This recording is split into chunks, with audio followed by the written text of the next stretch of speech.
Salam sejahtera, terima kasih kenal bersama dengan saya di Nazilin Unity Channel. Kemarin, Muhyiddin Yassin berjaya menyelesaikan semua saman fitnah yang beliau dikehendaki bayar sebanyak 1,4 juta kepada Lim Guan Eng. Oke, ceritanya begini. Ramai netizen yang tak puas hati dengan Muhyiddin Yassin selepas dia bayar 1,4 juta kepada Guan Eng. Banyak ceritalah. Antara yang berlaku selepas Muhyiddin membayar 1,4 juta ini ialah beberapa netizen yang saya jumpa di kedai kopi semalam berceritalah dengan mereka. Mereka kata mereka tak puas hati kerana macam mana Muhyiddin mempunyai uang yang sebanyak itu. 1,4 juta hanya untuk membayar saman fitnah. Kalaulah, kata mereka, kalaulah duit itu dibayar atau dibantu untuk membina sebuah sekolah kecil, boleh siap.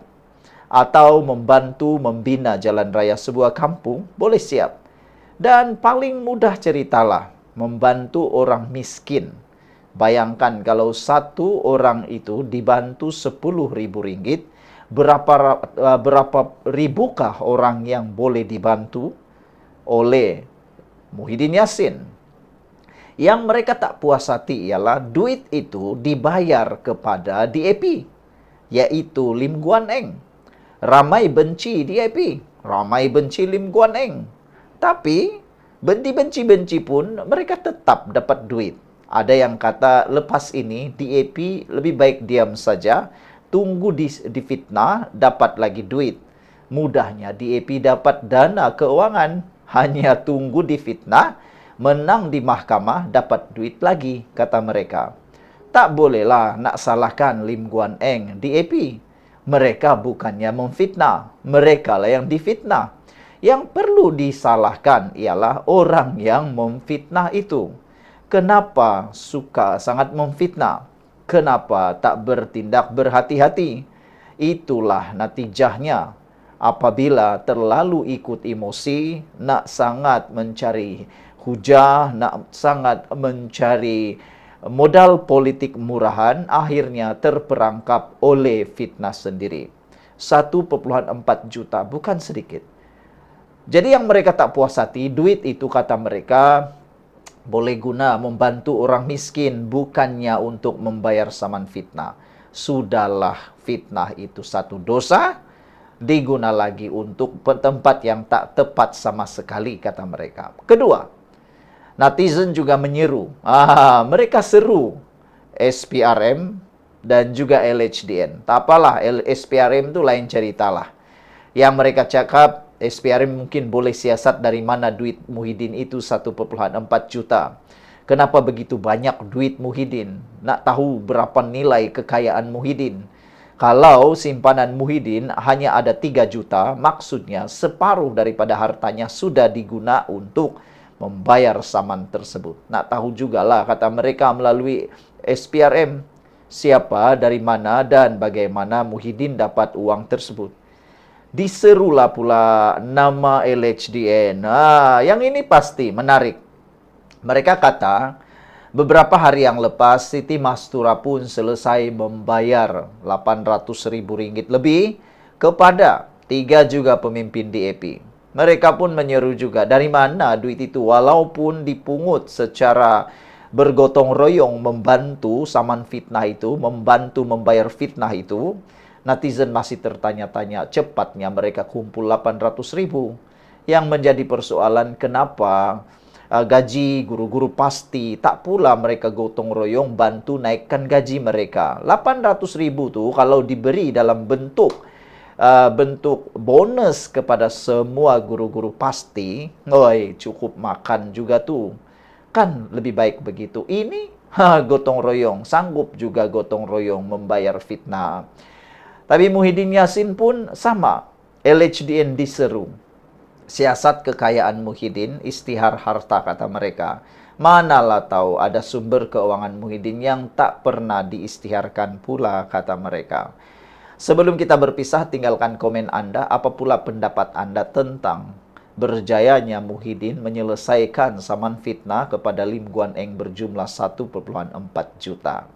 Anda tertanya-tanya ke? Gitulah kan? Oke, baik. Salam sejahtera, terima kasih karena bersama dengan saya di Nazlin Unity Channel. Sekali lagi mengejutkan kita semua.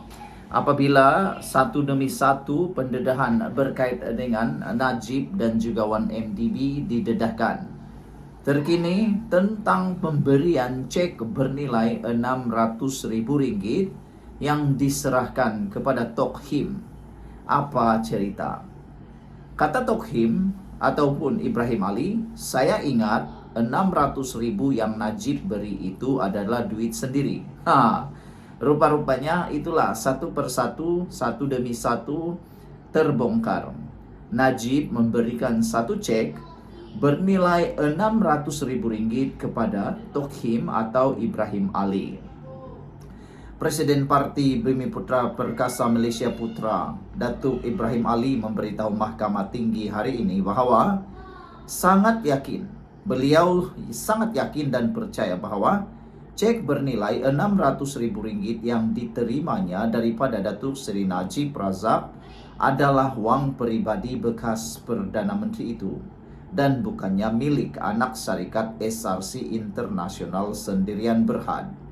Ibrahim Ali, 74 tahun berkata, Najib mengeluarkan cek itu kepadanya pada Mei 2015 dan ketika itu beliau tidak tahu daripada mana sumber wang tersebut.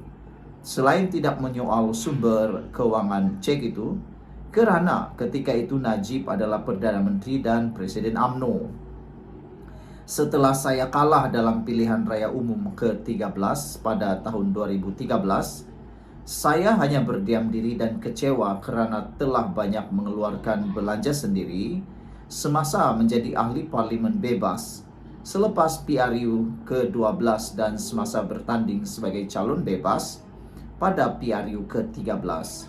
Selepas hampir 2 tahun, saya telah memohon untuk bertemu Datuk Seri Najib dan temu janji tersebut ditetapkan pada 4 Mei 2015 di Pejabat Perdana Menteri di Putrajaya. Ketika perjumpaan itu, saya meluahkan kepada beliau, kepada Najib, mengenai pengorbanan saya dan menjadi ahli parlimen Mesra Barisan Nasional BN selepas kemenangan saya dalam PRU 12, kata beliau lagi. Saksi keempat SRC itu berkata demikian ketika disoal siasat atau disoal balas oleh Peguam Muhammad Syahrul Fazli Kamarul Zaman mewakili UMNO pada perbicaraan kes saman yang difailkan oleh SRC dan dua anak syarikatnya, Gandingan Menteri Sendirian Berhad dan Jendela Pinggiran Sendirian Berhad terhadap UMNO dan UMNO Selangor pada Mei 2021. Menurut Ibrahim lagi, pada pertemuan itu beliau memaklumkan kepada Najib bahawa walaupun menerima bantuan projek-projek kecil dari kerajaan pusat, beliau telah mengeluarkan perbelanjaan sendiri bagi menampung program serta aktiviti di Parlimen Pasir Mas, termasuk bantuan pendidikan, kebajikan, banjir selain melaksanakan pelbagai projek infrastruktur. Begitu juga semasa bertanding pada PRU ke-13, saya tidak mempunyai cukup perbelanjaan dan terpaksa menggunakan kad kredit untuk membiayai program-program kebajikan rakyat, kata Ibrahim lagi. Ibrahim berkata setelah mendengar rintihannya, Najib telah mengangguk-angguk sebagai tanda simpati atas beban yang ditanggungnya dan Najib berkata, saya bantulah setakat apa yang boleh. Najib kemudian mengeluarkan sekeping cek bernilai Rp600.000 atas nama saya, kata Ibrahim Ali. Saya menganggap ini sebagai sumbangan daripada Perdana Menteri kepada saya untuk mengganti atau membayar balik apa-apa perbelanjaan yang saya telah keluarkan dan juga untuk menyelesaikan hutang-hutang saya, katanya sambil menambah. Beliau hanya mengetahui sumber wang itu sekitar tahun 2021 melalui laporan Edge. Sekian dulu untuk kali ini. Jangan lupa tinggalkan komen Anda. Sila tekan butang subscribe. Dan saudara-saudara sekalian, di dalam pendedahan itu juga Muhammad Syahrul bertanya, Datuk, Sekarang Datuk tahu bahwa duit itu adalah duit kotor dan milik SRC. Bolehkah Datuk memulangkan duit itu kepada SRC? Ibrahim Ali menjawab, macam mana saya nak pulangkan? Saya dah habis gunakan duit itu. Ketika itu saya anggap duit itu dari Najib sendiri, katanya. Datuk Seri Najib tidak bertindak jujur terhadap saya dengan memberikan gambaran kepada saya bahawa cek tersebut berasal dari akaunnya sendiri atau tabung UMNO dan beliau mempunyai kuasa penuh untuk mengeluarkan cek tersebut. Beliau sengaja mengeluarkan cek dari akaun yang dihaskan untuk tujuan CSR kepada saya secara tidak sah, dengan mengetahui atau sepatutnya mengetahui bahawa wang yang diberikan kepada saya bukanlah untuk tujuan CSR. Katanya sambil menambah bahawa Najib sedar bahawa beliau telah melakukan pecah amanah dengan menyelewengkan wang berjumlah RM600,000 milik syarikat itu. Dalam saman terhadap UMNO, Planatif menuntut 16 juta ringgit yang mereka dakwa telah dipindahkan secara salah kepada parti politik itu dengan menegaskan bahawa UMNO tidak mempunyai asas untuk menerima dana itu. Saman kedua melibatkan tuntutan sebanyak 3,5 juta terhadap Badan Perhubungan UMNO Selangor yang juga didakwa telah menerima dana tersebut. Perbicaraan di hadapan Hakim Datuk Raja Ahmad Mozuddin Shah Raja Mohzan disambung 7 April ini. Sekian untuk kali ini, jangan lupa tinggalkan komen Anda.